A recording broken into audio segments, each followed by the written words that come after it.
You don't have to come with me.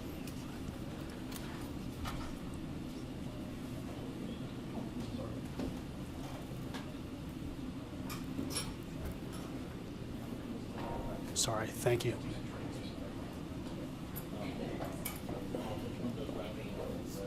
Appreciate that, sorry. Watch out, Henry. Keep going, thanks.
Okay, here's a mic check.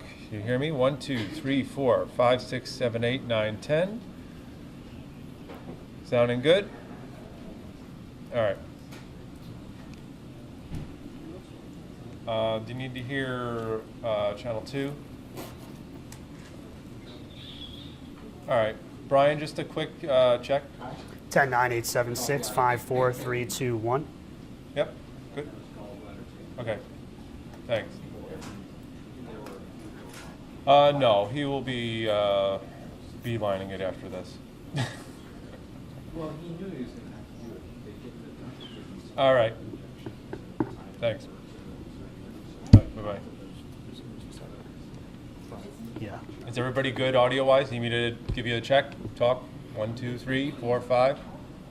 And is everybody good with their Wi-Fi? Because I put it up on the wall if you guys need SSID for anybody. You should probably stay so that you're You're good? Okay. disrupting, right?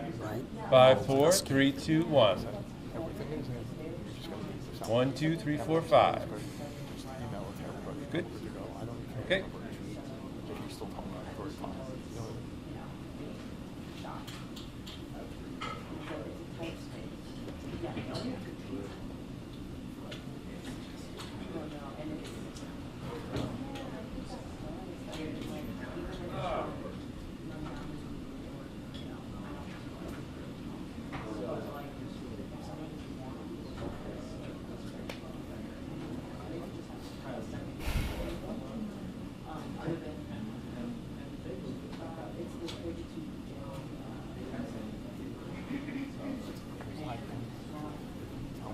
Where is the Trent?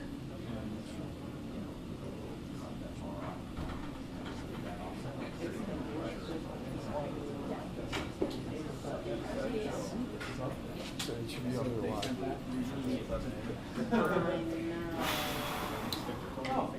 Don't worry, I can do it for the Oh, you're here too. Hey. Oh, that's, I feel better now. I'm glad you got a good spot. Creative. Yeah, it's right here. Yeah, I don't know if...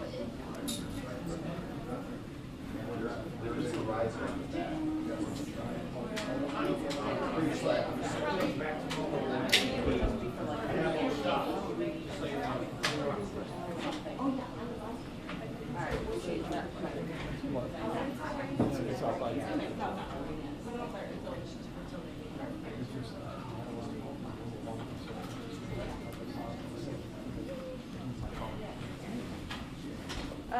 There's also Where is it? So you want to click on to share drives. Share drives.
Yeah, but like I can see like this is pretty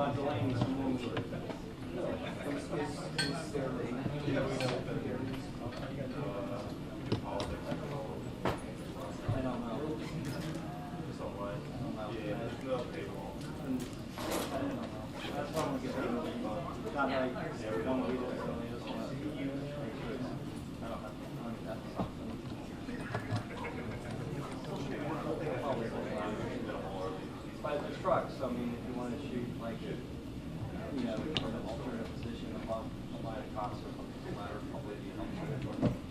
Can I just ask, this did come from the indirectly, yeah. Indirectly. Thanks.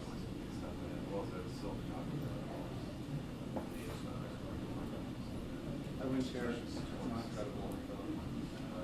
No, I know. It's just a bizarro world that they don't actually Don't respond. Don't respond. No, that they don't actually respond to all of our lawyers' requests for information. I mean, ask anybody at the AP or Reuters or AFP if the piece of press is anything to us, and they'll all say no. But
Fantastic. Where'd you get that? Does it come in men's sizes?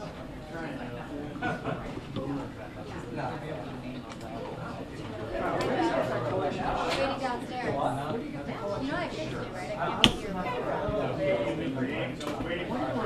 That's not going to do all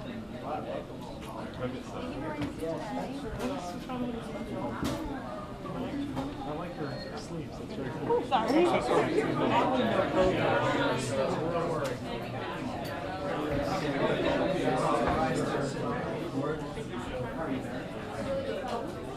Can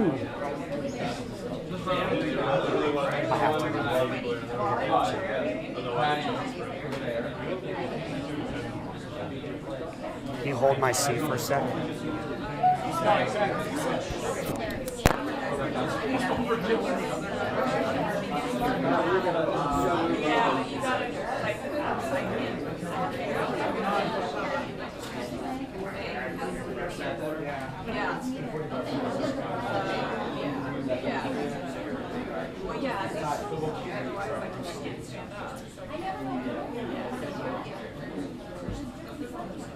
Check, check, 1 2 1 2. Check, check, check, check, check, 1 2 1 2 1 2. Check, check, 1 2 1 2. You don't hear me? I have levels on my side.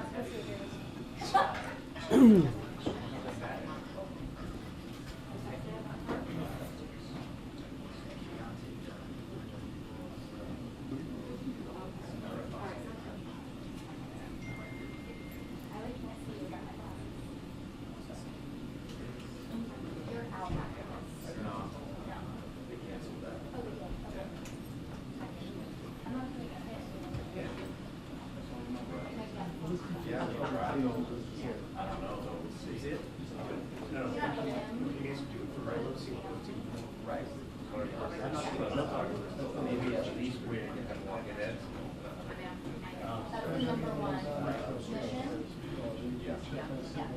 All right, sounds like I'm gonna let you go. But I'll come. Do me a favor, when you see a sign you like as well, copy it, highlight it, do whatever, text it to me exactly.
Marley, can you text me separately?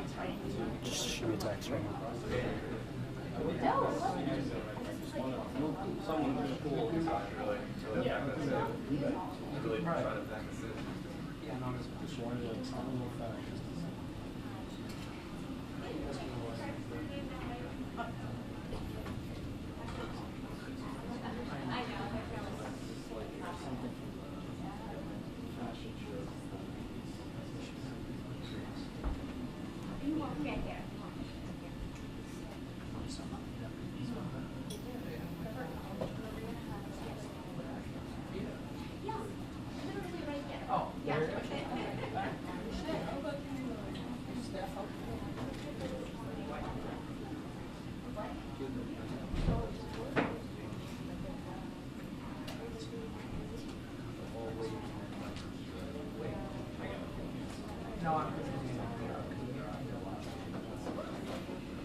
something like it was some accommodation.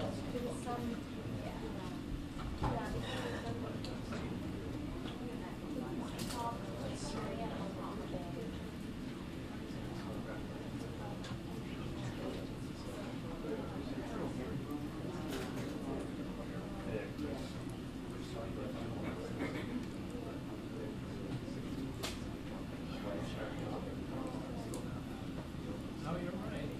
Senior from Hey, how's it going?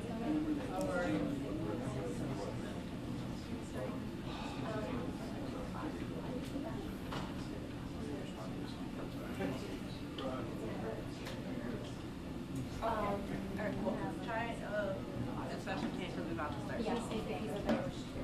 Yeah, yeah. Yeah, he's a picture. Yeah.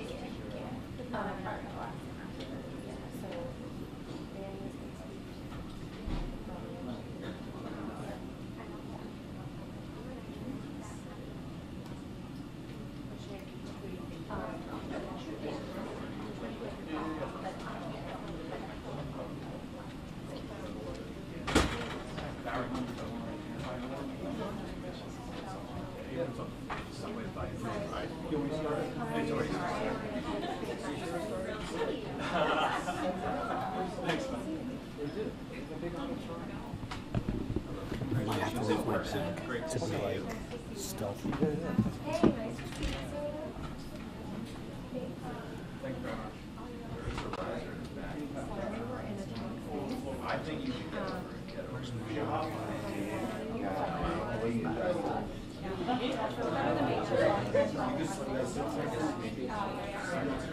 Guys, please feel free to use the riser in the back. The riser is there for the camera people. Yeah, give each other some space. So Oh, there's Darren. Okay, let's see.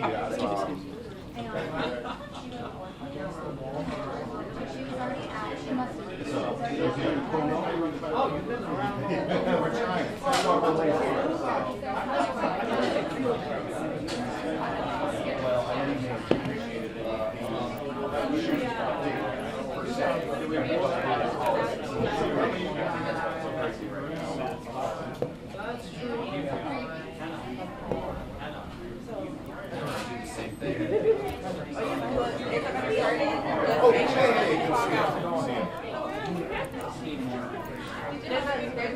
I did. It was fun. It was nice to start with you. It's our birthday.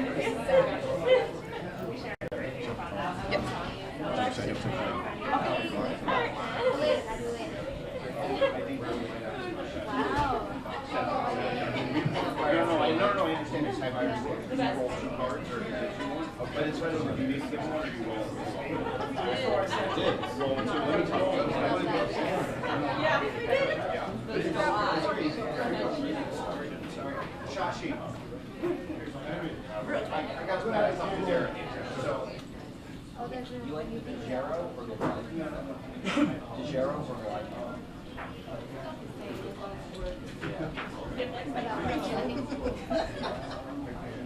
I feel like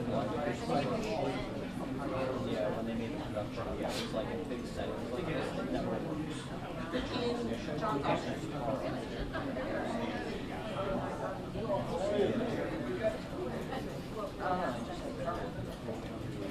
Did we get permission from the New York Post yet?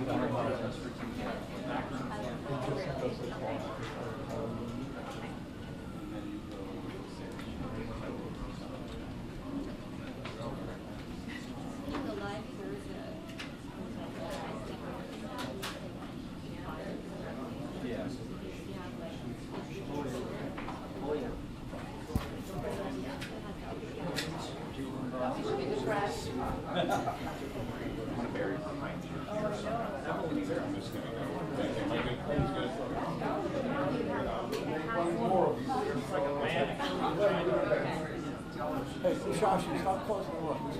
How are you? How you doing? I'm good. How are you?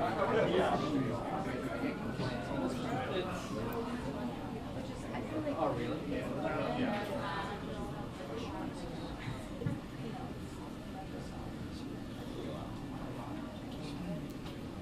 Connie, do you mind just putting this on the podium? Dan, who's coordinating logistics with them? Are you sending live? I am. Okay, great. I don't know how well it's coming through, but. Okay, I appreciate it.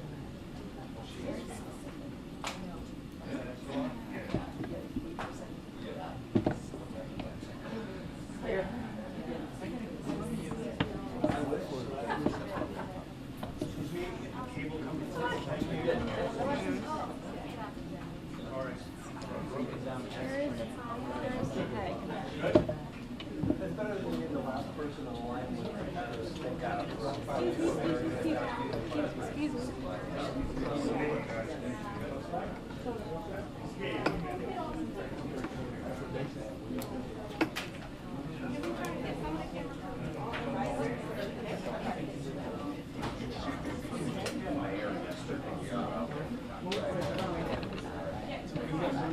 Okay, I'm gonna need some of the cameras to go on the riser because we have more press coming in.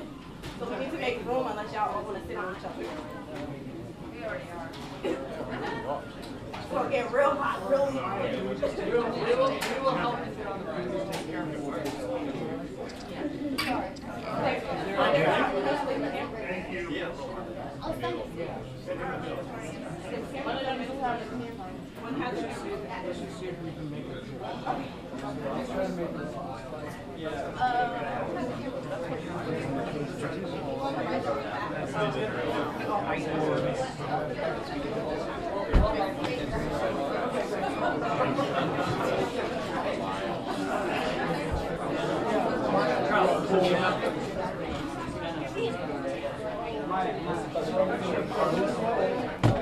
We got anybody left? Nope, let's just do this. It's fine.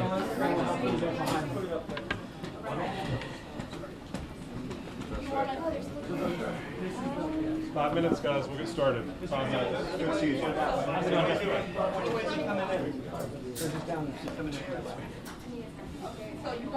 Shashi, they're coming in from that way for a walking shot. And also, so you're clear, like, don't be in the way.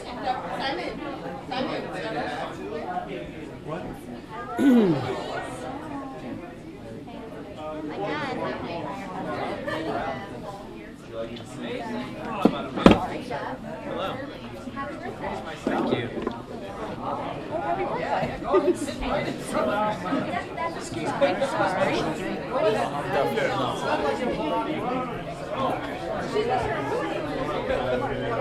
Don't forget my bag. No, I won't. Yeah, for now. Yes, I know.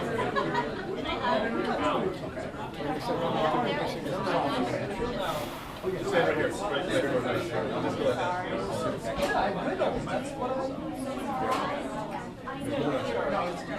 We just made a fee. Would someone?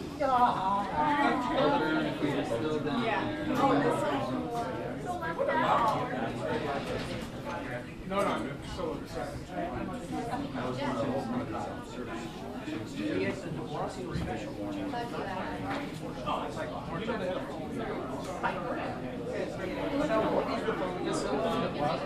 gonna rely on you heavily to fill the sides, okay? Like we'll hear them, we just need more. Yeah, I appreciate that. Thank you. You alright?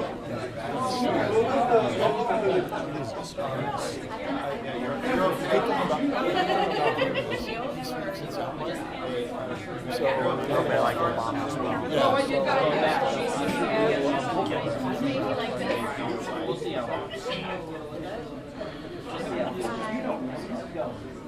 Wait, you want to know more about the call again?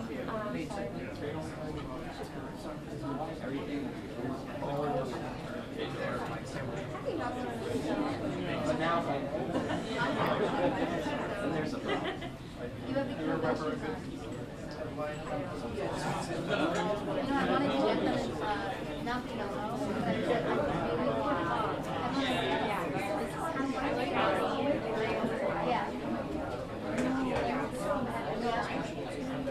I'm like, I don't need more pieces than every day when I go out. Because I can't get them well.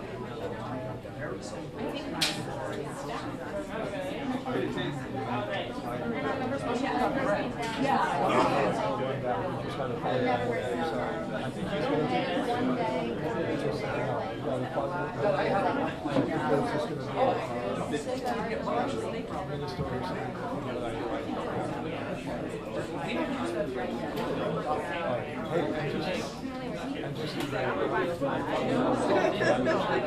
don't even think I'm flexible enough to do that.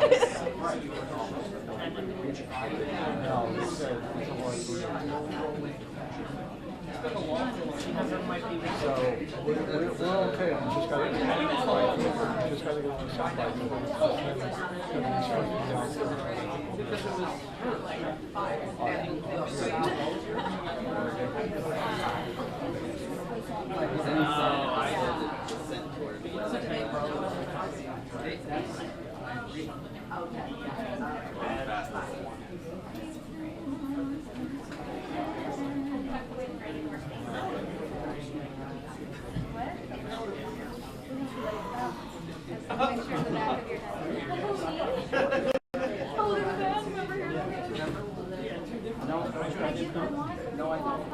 Hard out for me is 240.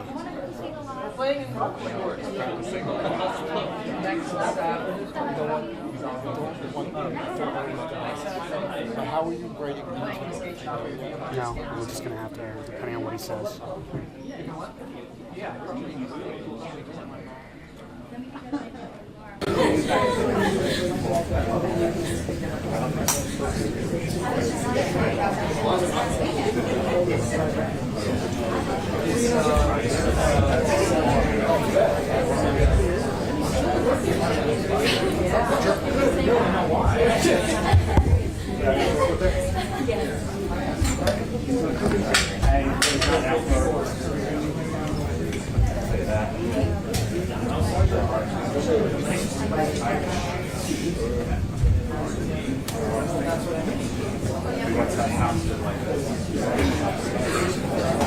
Oh, it's we're in a bar across the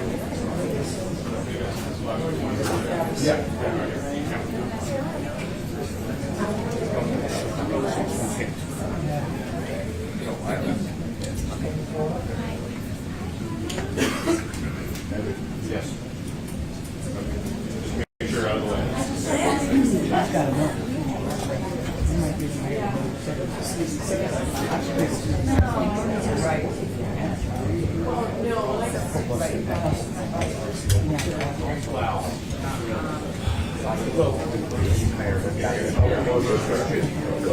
City Hall.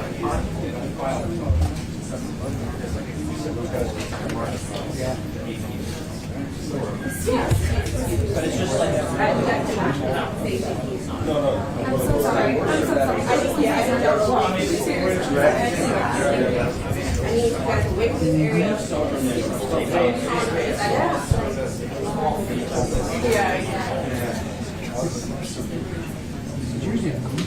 Okay, everybody, we're gonna get started in 1 minute. Step back, please. Thank you.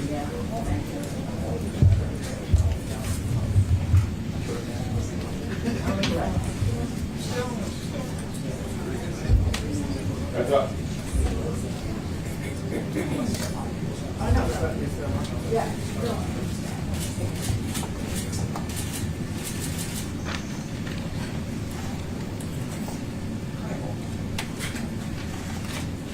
All right, good afternoon, and I'm Manny, Pastreich, the president of SEIU Local 32BJ, and welcome to our union home. This is the home of 185,000 essential workers who clean and protect buildings, residential workers, and it's the home of airport and school workers. We're here to honor the 4 lives that were tragically and senselessly lost on Monday. And at 32BJ, we're here to specifically support the family of Alain Etienne, a security officer who's been part of our union since 2017. Mr. Etienne was a father, a loving partner to Rochelle, a brother, and a son. And he was a security officer working in the lobby of 345 Park Avenue, doing his job, as he always did, engaging tenants, talking about their lives and their families, as so many security officers do in this city every single day. But I will also say that security officers in this city know that they put their life on the line when they put on their uniforms. They're there to do a job being the first line of defense in each of these buildings, and they know that they're often in harm's way. We know this because we lost Idrissa camera in 2015 in very similar circumstances at a federal building on Barrack Street. These essential workers are often overlooked and unseen until moments like this that reveal the true value of their work and their contributions. At 32BJ, we will honor Mr. Alain Etienne as a 32BJ hero and a New York City hero. I also want to thank you, Zohran, for bringing us together and uniting us both in the opportunities in the city and uniting us now in the hardest of moments. This is the fourth time we've had the opportunity for you to join us in this building since you became the Democratic nominee. In each case, you've come to listen, to support, to unite people together, and to show positive leadership, and that's a special contribution that we appreciate. I also want to appreciate the outpouring of support that the union's been the recipient of for Mr. Etienne, and that's come to the union, that's come and been conveyed by so many people. It's come from federal, state, and city elected officials that have reached out. It's come from Bruce McLean and Dan Sepulveda from McLean Security, who are here today to also support the family. And it's come from other security companies that at other times would be competitors, but have now united in this moment. And it's come from the real estate industry that has employed so many security officers in this city. I also want to recognize that Blackstone and Rudin companies have also lost folks from their corporate families, and our heart extends out to them, as well as the NYPD and the family of Officer Islam.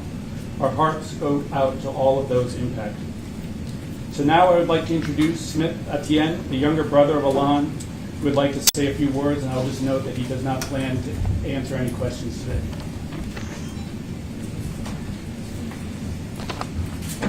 How's everyone doing today? As you guys all know, you lost a hero a couple days ago. He didn't wear no cape, he didn't have any fancy gears. He wore a security officer uniform. My brother Alan was a hard-working man. Always get up on time, always doing overtime, always doing his part to make the city of New York a little bit safer every day. Alan was a brother, a son, a loving father, fantastic father. He was a smart dude. As the oldest brother, I look up to him in everything that I do. He always aspired to be a filmmaker, and me personally, I'm a filmmaker. With his guidance and support, I am where I am today as one of the top filmmakers in the Haitian community, and I hold him everything. He's a people person. He's extremely extroverted. Everybody loves him. He knows how to make friends. He knows how to keep contact with everybody that he loves and cares for. It's definitely a big loss for the family. It's a loss for his friends. It's a loss for the city that we're from, Rhode Island. It's a loss for Haiti. And New York City has lost a hero. As we go through this difficult time, I ask you guys to keep us in your prayers. Keep each one of the other victims' family in prayer. And take this opportunity to look into new legislation that can help protect people like himself. People that put their life on the line every single day to do their part to make the city safer. To put their life on the line to protect others. And that's what he did. And we've been getting a lot of calls. A lot of people have been trying to contact us, trying to help. And I'm grateful for that. I want to inform you that we have a GoFundMe set up, specifically for his kids. So anybody that's been contacting us, you can help that way. And a simple prayer goes a long way. I want to thank you guys for being here. And again, let's start prioritizing people who prioritize us. Let's start prioritizing the nurses, the doctors, the firefighters, the security officers, the policemen. Because we don't want this to be a thing that goes on every month, every couple of years, and everybody comes out, the media covers it, and after a couple of days, a couple of weeks, everybody move on and forget about the victims. I don't want to see a room full of cameras, a room full of medias, every time somebody decides to commit a cowardly act. And I think there are things that we can do to prevent such actions to happen on a regular basis. At the end of the day, this is the United States of America, a country full of opportunities and resources, a country of dedication, a country that gets to the finish line every single time. And now it's time to get to the finish line to make sure we have a secure city, a secure state, and a secure country. And I think we can do it if we put the efforts together. And I hope this is the last time a family member, a wife, a mother, a daughter has to stand in front of the press for another situation like this. I want to thank you guys so much for being here again, and that will be it.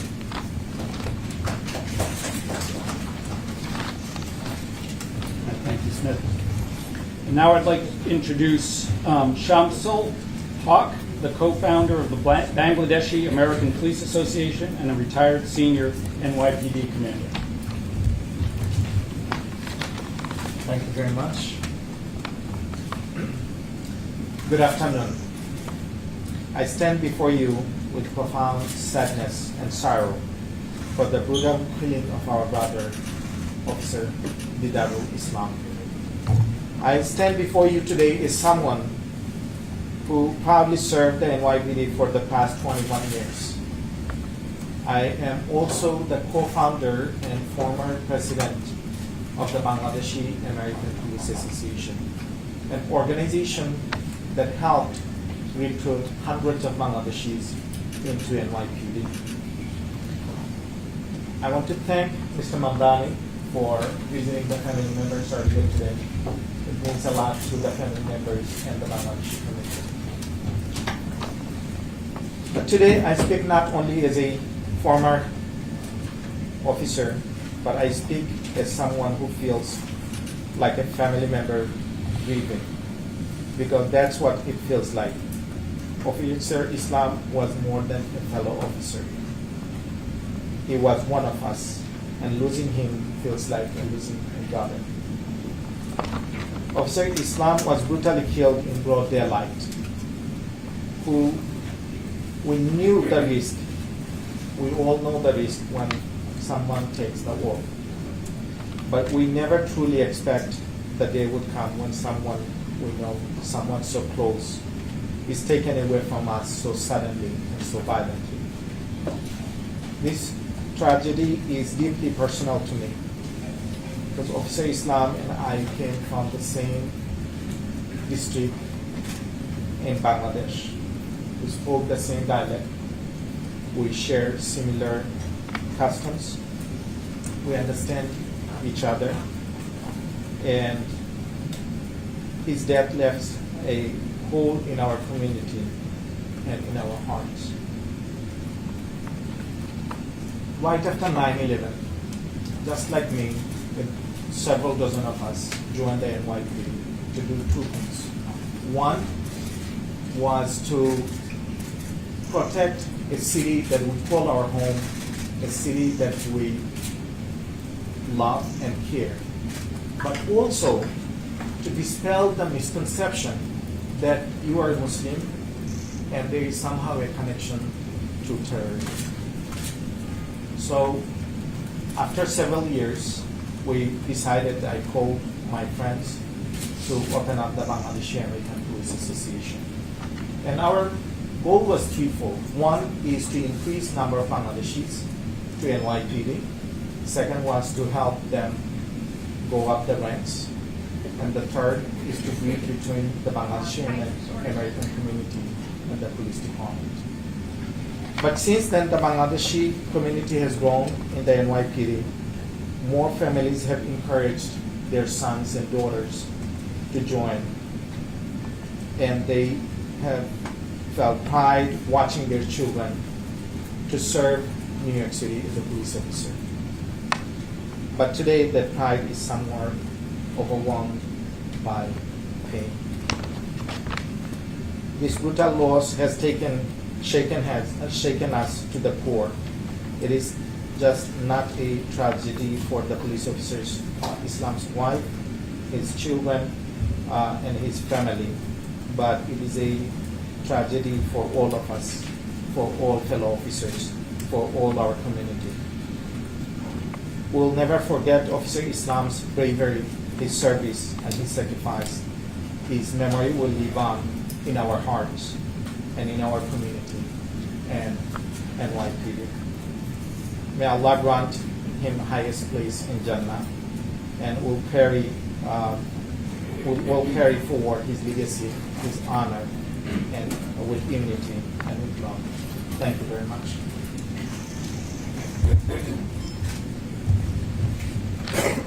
And so first I would just say, Zohran, thank you again for coming to meet with us, meet with Mr. Etienne's family today, and with that I will turn it over to you.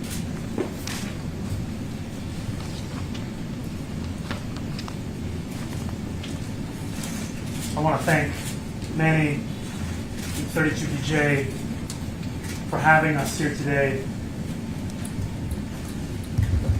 and for allowing me the opportunity to convey my heartfelt condolences to Alan's family, who we heard from just earlier. I want to thank retired Lieutenant Shamsul Haque, who co-founded the Bangladeshi American Police Association, of which Officer Islam was a member. I landed back in New York City this morning and went directly to the home of Officer Islam, where I met with members of his family, young and old, who are heartbroken over the loss of their son, of their brother, their father, their husband, their friend, heartbroken in a way that words cannot fully describe. And as we spent close to an hour together, there were moments that stayed with me. Moments like when Officer Islam's sisters asked me, who will we call Bhaiya now? Moments like when his brother-in-law told me of how it was Officer Islam that brought him to this country, that took him to get his first learner's permit, that got him his first job working at a restaurant in Union Square, where they would speak together every single day. And when he told me that for him, Officer Islam was an open door, and now that door would be forever closed. And I know that in the way in which that home is shattered, the way in which it is quieter and emptier than ever before, there are other homes across this city experiencing that same kind of loss. Other homes where families are asking themselves questions for which there are no answers. And while we grieve the loss and the murder of 4 New Yorkers, we know that there are others recuperating now in hospital, and that millions of New Yorkers are praying for them all. And while I will not say the name of the gunman, I want to talk about those that we lost. We've heard from Alan's family of a man who was the father of 2 children. We've read of how his smile lit up every room, how it was as warm as it was infectious, and of a man who did a job that is so often overlooked, and yet it is that first greeting that so many feel when they come home. And so it was him that was also in that first line of fire just a few days ago. We've heard of Officer Islam, a police officer who leaves behind 2 young children, a pregnant wife due to give birth just in the next month, 2 aging parents, one of whom is struggling in his own health. And we know also of Wesley LePatner, who was a New Yorker that shone brightly across this city, who served on the boards of the Metropolitan Museum of Art, the UJA Federation, the Heschel School, who served on the board of the Yale University Library Council, who is remembered by friends and by colleagues for the incredible achievements she leaves behind, and for the 2 children and husband that mourn her today, as do all New Yorkers. And also of Julia Hyman, a 27-year-old New Yorker who grew up here, who attended Riverdale High School, captained 3 different teams in her senior year, attended Cornell University, for which she just went to a 5-year reunion, and was remembered by colleagues at her workplace today as a superstar. A life cut short by a senseless act of violence. And as New Yorkers across the 5 boroughs and Americans across the country mourn this mass shooting, we are reminded that no matter how strong our gun laws are in this state, we are only as safe as the weakest laws in this nation. And so in this moment, the onus is on all of us to follow the words of Alain's brother and to put forward a vision of stronger gun laws. And I echo the call from Governor Haque for a nationwide ban on assault rifles, as it is horrifying to each and every one of us in this room and beyond that a man with such documented mental health struggles was able to purchase a weapon, leave alone a weapon of such devastating capability. And we know that the consequences of national inaction, though we feel them this week in Midtown, we know that they join a list of so many other places across this country. Be they Uvalde, be they El Paso, be they Sandy Hook, be they Charleston. As mayor, I will lead calls to ensure that we pass the legislation necessary beyond New York, such that every New Yorker can rest assured that we need not prepare for the next iteration of this horrific mass shooting. And we know that mass shootings are sadly all too familiar for New Yorkers themselves, as we experience them whether on our street corners or even on public transit. And though we have made strides towards making this city one that is free of that gun violence, we know that there is so much work to be done.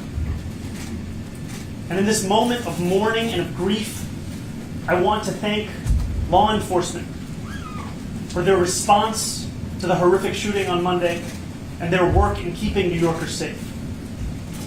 I ask that in this moment we come together as New Yorkers and we remember the 4 of our neighbors that were killed.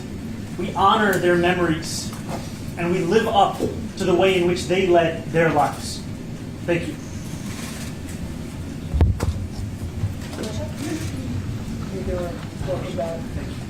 I'm wondering, I know you just talked about the fact that you wanted to honor the people who responded yesterday, Monday.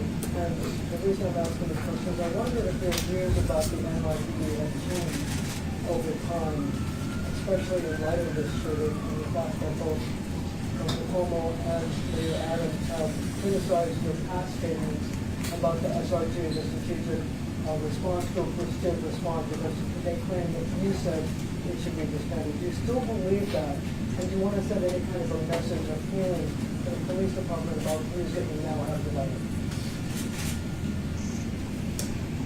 Over the course of this race, I've been very clear about my view of public safety and the critical role that police have in creating that. Public safety that officers are tasked with delivering while we ask them to respond to nearly every failure of the social safety net. And the vision that we've put forward in this campaign, despite what others may say, is not to defund the police. It is in fact to allow those officers to respond to the serious crimes that many of them signed up to address, and to do so by ensuring that we ask them to focus on those crimes, and we ask mental health professionals to respond to calls of mental health crises. And as it pertains to the Strategic Response Group, when it was first formed, there was an intention for its use to be more akin to the manner in which it was deployed earlier this week. What we have found, however, is the city has come to rely upon the Strategic Response Group as its primary means of response to acts of protest across the city when New Yorkers exercise their First Amendment rights. And that decision in asking the members of that unit to respond to protests, as opposed to what was the stated reason, is a decision that has led to the violation of a number of New Yorkers' civil rights. And it's a decision that has been the basis of my critique of the use of the group towards that end. And what I would also say in this moment is that it is beyond me that politicians are looking to use these days to score such cynical political points on the very day that I held the father of Officer Islam in my arms as he could not utter a single word, and as I felt him sobbing at the memory of his 36-year-old son who will never come home. To visit that family, to meet those children, to understand what this man meant to so many, and to hear from his brother-in-law that today was the day that they had timed their vacation together so that they could visit a water park in New Jersey, and that the brother-in-law's children knew they were supposed to go, Officer Islam's children knew they were supposed to go, and yet they were at home mourning a father who will never return. This is a time to honor those memories. This is a time to leave this city in coming together, not a moment to try and score the very points that turn so many New Yorkers away from politics. I'm just I'm sorry to hear coming back to this as we all are. I was actually just with the former governor, and he was asked specifically, about the statement I believe you already made a day or two ago that cheap political points, which you just said should not be scored in a moment like this. And he said effectively, if he doesn't like it, perhaps he should retract some of the words he has said previously, talking about police being racist or anti-LGBTQ, or that they should be defunded or dismantled. So this is a little bit of what Marcia asked, but as you've grown and reflected, and I feel, in fairness to you, you've been good about talking about growing and reflecting and always having conversations. Do you wish you hadn't said some of those things a few years back? My statements in 2020 were ones made amidst a frustration that many New Yorkers held at the murder of George Floyd and the inability to deliver on what Eric Adams, of all people, described as the right for all of us to be able to enjoy safety and justice, that we need not choose between the two. I know that Governor Cuomo is far more comfortable in the past, whether it be his own or whether it be in attacking me for tweets made before I was even an Assemblymember. What I have said time and time again is the campaign that I am leading, the campaign that I am asking New Yorkers to consider, is one that has been clear on its public safety approach. It's one that speaks about a desire to work with police officers. And what has been quite frustrating to me has been the inability of so many, including the former governor, to reckon with the crisis we face in this moment, where 200 officers are leaving the department every month. A leading cause of this is forced overtime. And all they have to offer, they being these politicians of the past, are the same ideas they put forward years ago. What I am speaking of is a vision that will not only address public safety, but also keep officers in this very police department, will ensure that they can actually respond to the crimes that are being committed in this city.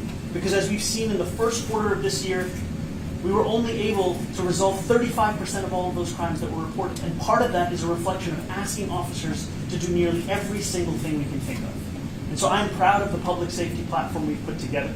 And I would say that for the former governor to have spent an entire day speaking almost exclusively about me and barely about the New Yorkers who have been killed, is indicative of the very politics New Yorkers want to leave in the past. We want to honor the New Yorkers who have been taken from us far too soon. We want to know their stories. They are not merely statistics. We want to know of their smiles, their hopes, their dreams. And yet here we have a former governor calling every reporter he can find to speak about tweets. What kind of leadership is that? Hi. Welcome back. I want to ask you actually to tell us a little bit about your trip, but first if possible. You said that people need to come together, and this is obviously in the same vein as any of these questions, but you're saying that people need to come together. You bear some of the responsibility for having said such negative things about the NYPD, in some instances that their tears are healing the world, or, are you saying you've grown since then? And are you part of the coming together? Do you need to change your message or say something different? And if so, what is that message for people about how you will support law enforcement, how you will feel towards your police officers if you come here, but also when you're not about it? Yes.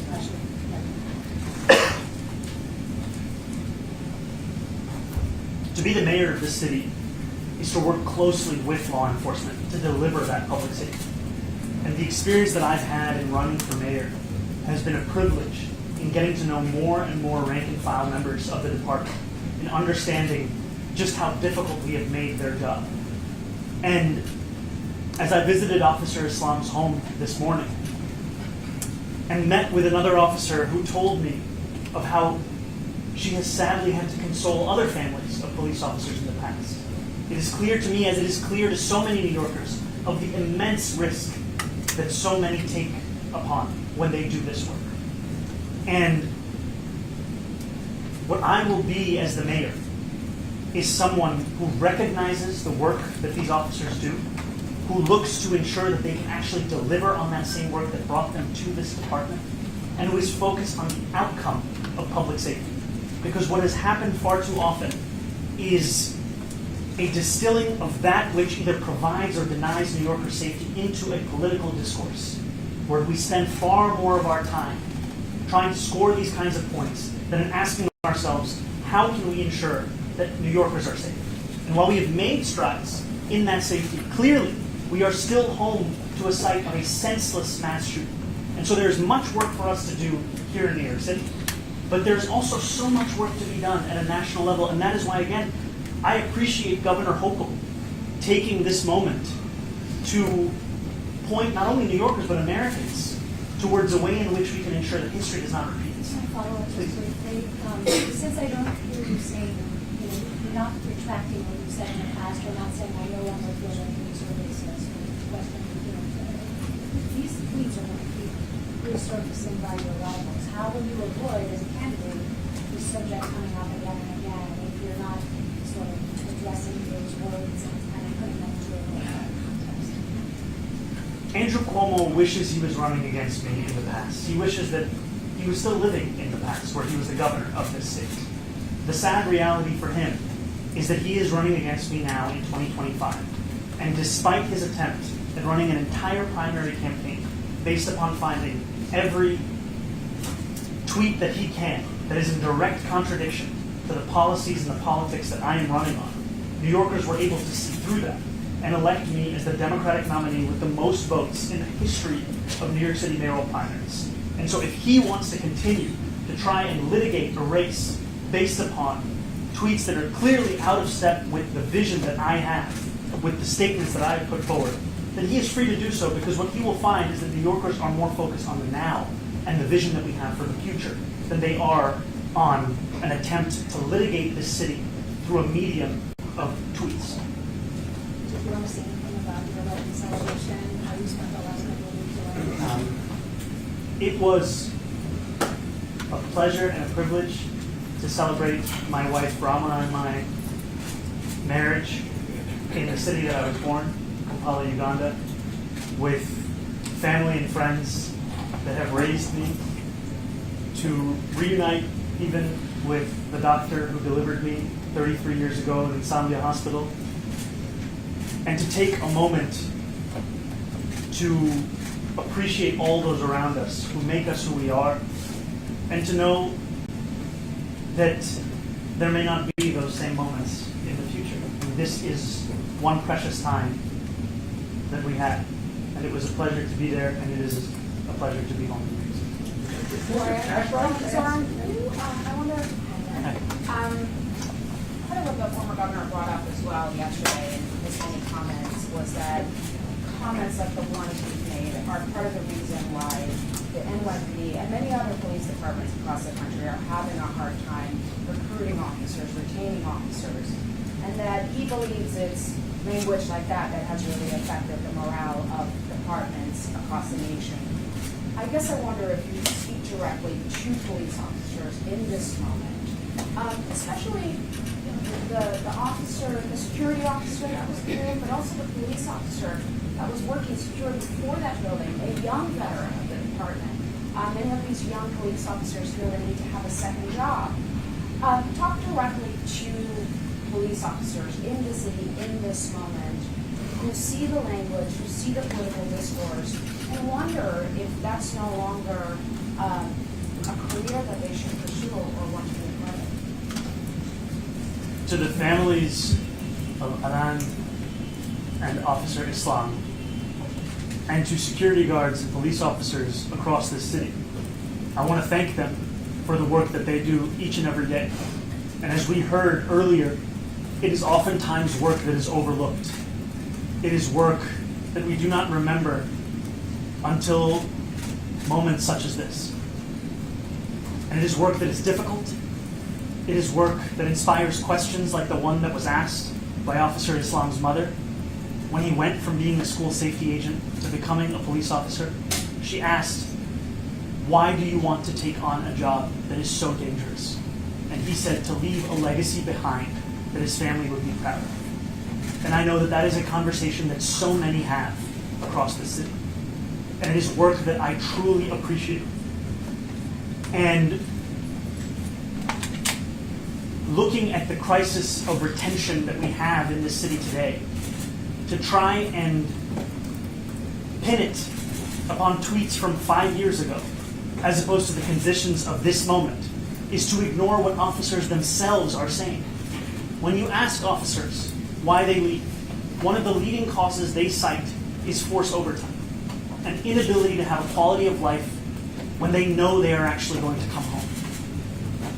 These are the kinds of things that we have to address to ensure that not only can we keep the officers we have on the job, but that we can also deliver on public safety. And I ask that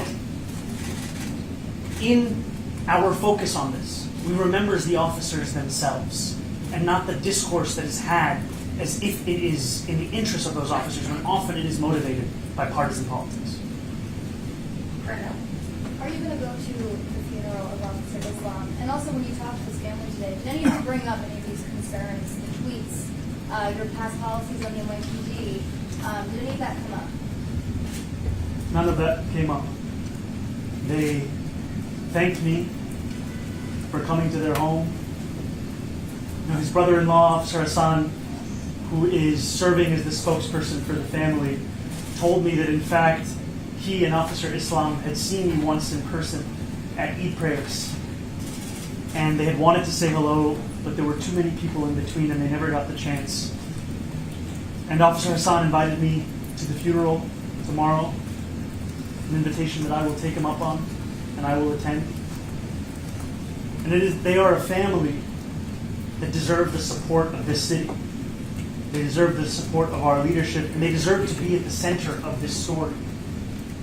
Their pain, their sorrow, their heartbreak at a man who was the glue of their lives. I cannot tell you what role he played in this community. His family lives across Parkchester, Astoria, Jamaica, a family that has celebrated him for years, that has looked to him as a person they can all count on. He had been asked by a family friend if he could help them simply attend a viewing of a home. the potential that this person could purchase their first home? And he said yes, in spite of the fact that he's working 2 jobs, in spite of the fact that he's a father of 2, soon to be one of 3, in spite of the fact of all the responsibilities he had. And that same friend called today in tears to the family. That not only had he lost a friend, that he had lost a guy, a brother, a bhaiya. And it is a sorrow that none of us can ever truly know, but it is one that we must, at the very least, attempt to understand. And that was your first stop after coming back from Uganda. Talk to me about that. You had security concerns. Did you fly commercial? Did you fly private? I know the Post reported on extra security at your wedding celebration. Was that a heightened sense of security, and did you have any issues going to customs? My life is sadly not the one that it was. There are far more threats, and with that comes precautions that I wish I didn't have to take, though they are also precautions that I'm immensely grateful for, especially in the example of the NYPD detail that I have here in New York City. And yes, I flew commercial, economy both ways, and I did not have issues getting through customs, though I was prepared for the potential of those issues.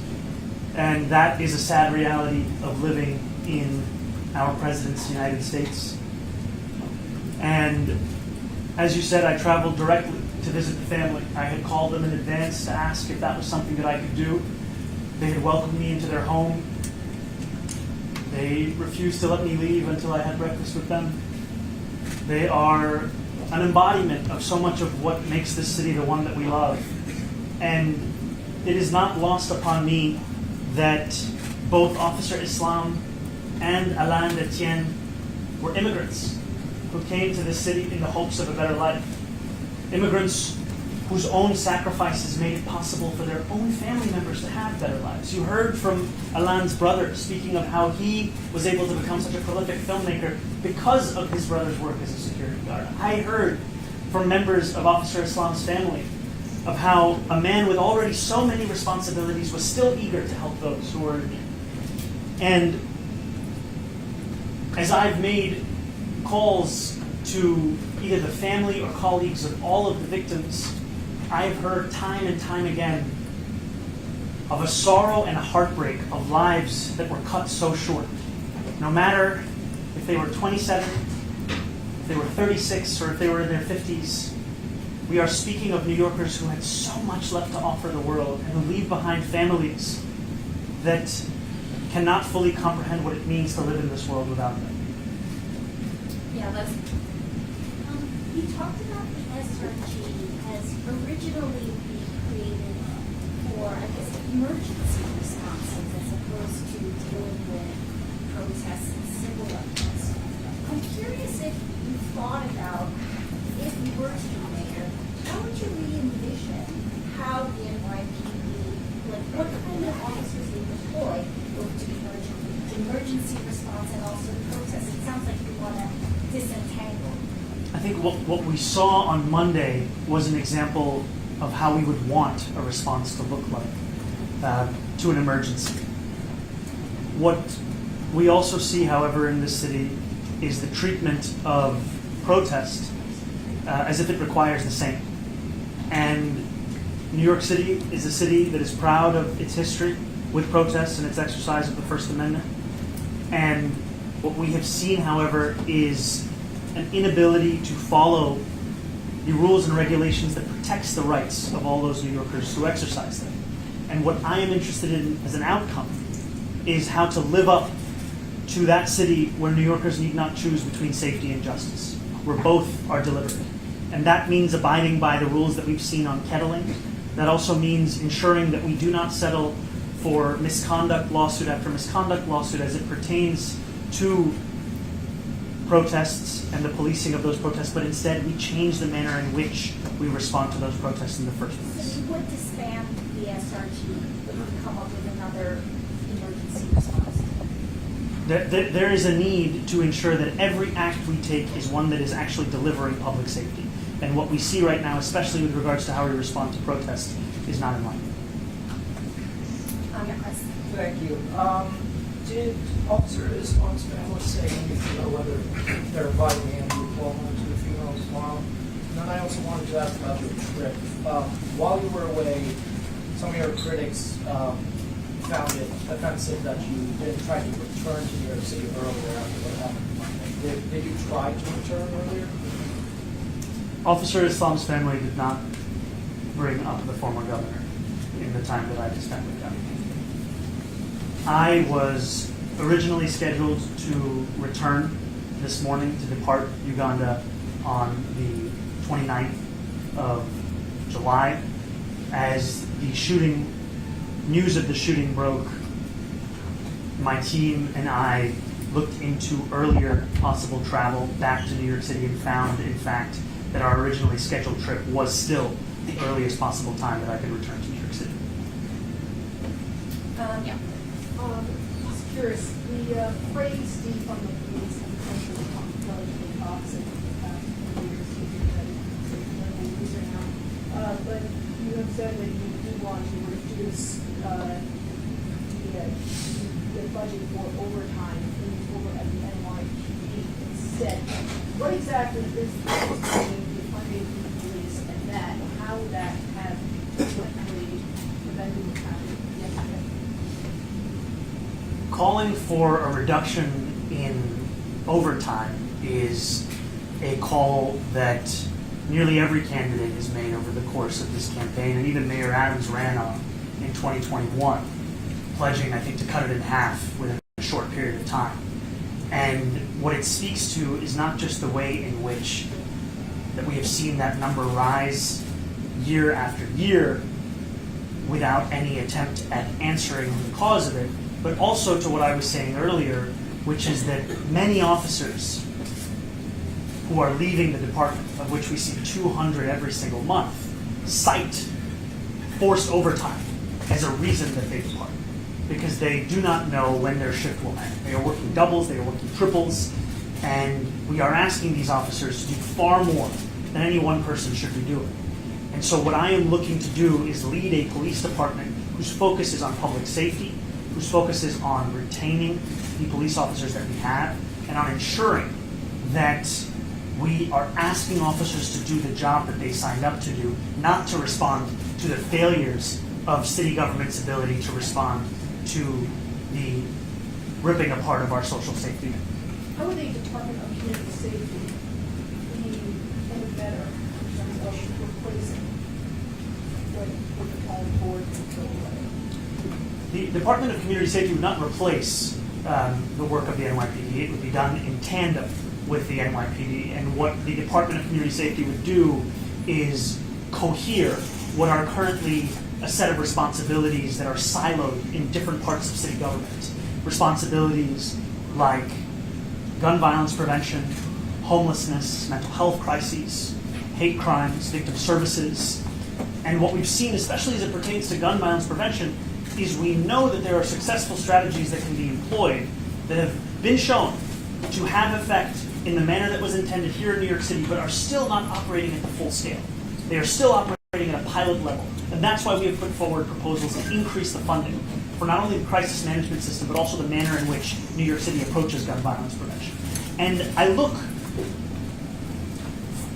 to inspiration for what other police departments have done elsewhere in the country, where we have seen a police chief describe the manner in which, to use his words, hugging the cactus allowed the police department to focus on serious crimes. And what he meant by that was coming to terms with the fact that the incredible number of mental health calls that the department was being asked to be responsible for was prohibiting them from responding to the very crimes that they had all signed up to respond to.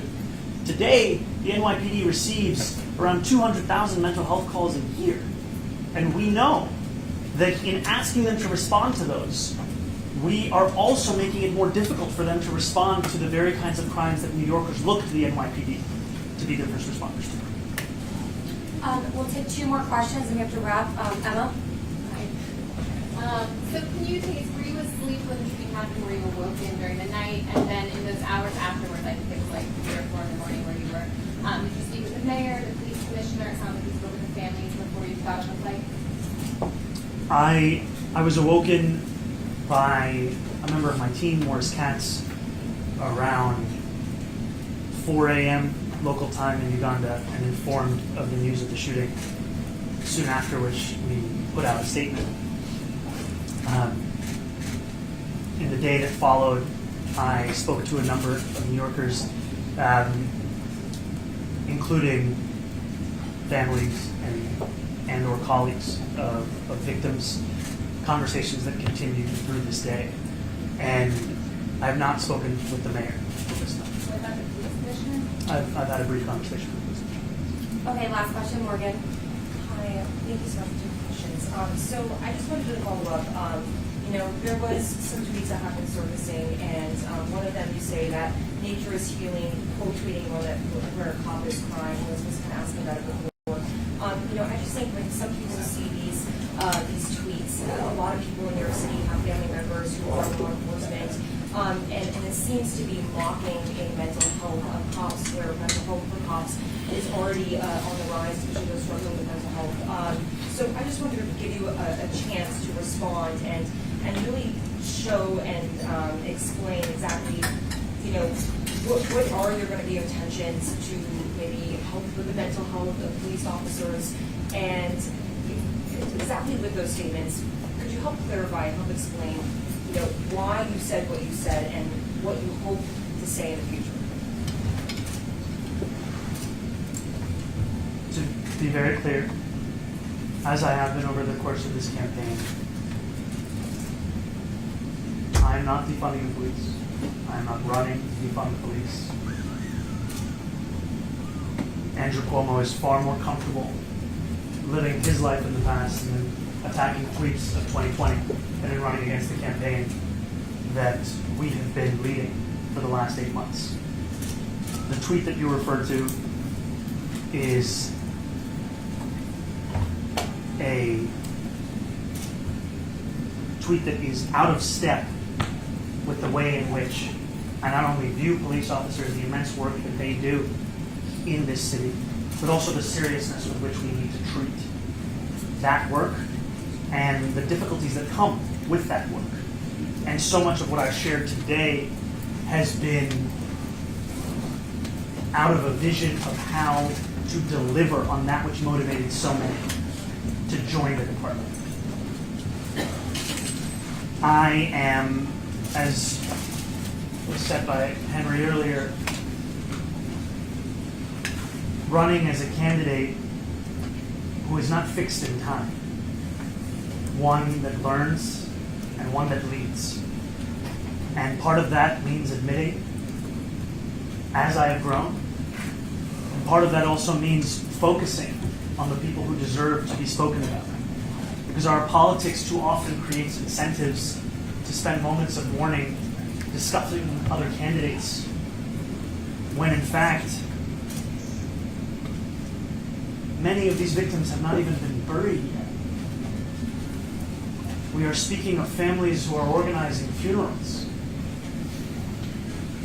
And these families' focus is solely on those that they have lost. And we have seen that what they deserve is a moment of empathy, of support, of honor. And what they deserve in the future is one of leadership that seeks to embody those things while ensuring that our focus is on delivering that public safety. And that is why I will be here the next week. Thank you, everybody.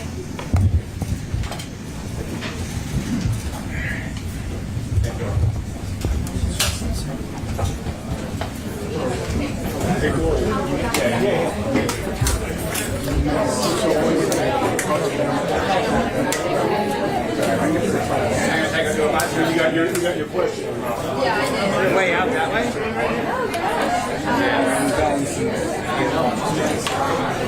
Everybody gets to that at like 6:30.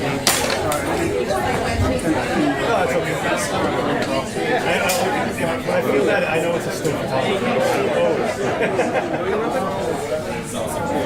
I'm going to ask again. I might have to I'm just going to wait myself. Yeah, and if we do it, it's just going to Yeah.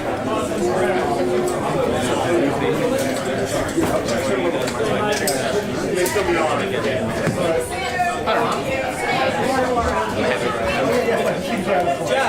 had 10 times I could leave. There's no point. Yeah, of course. Of course. Why wouldn't you? See you down there.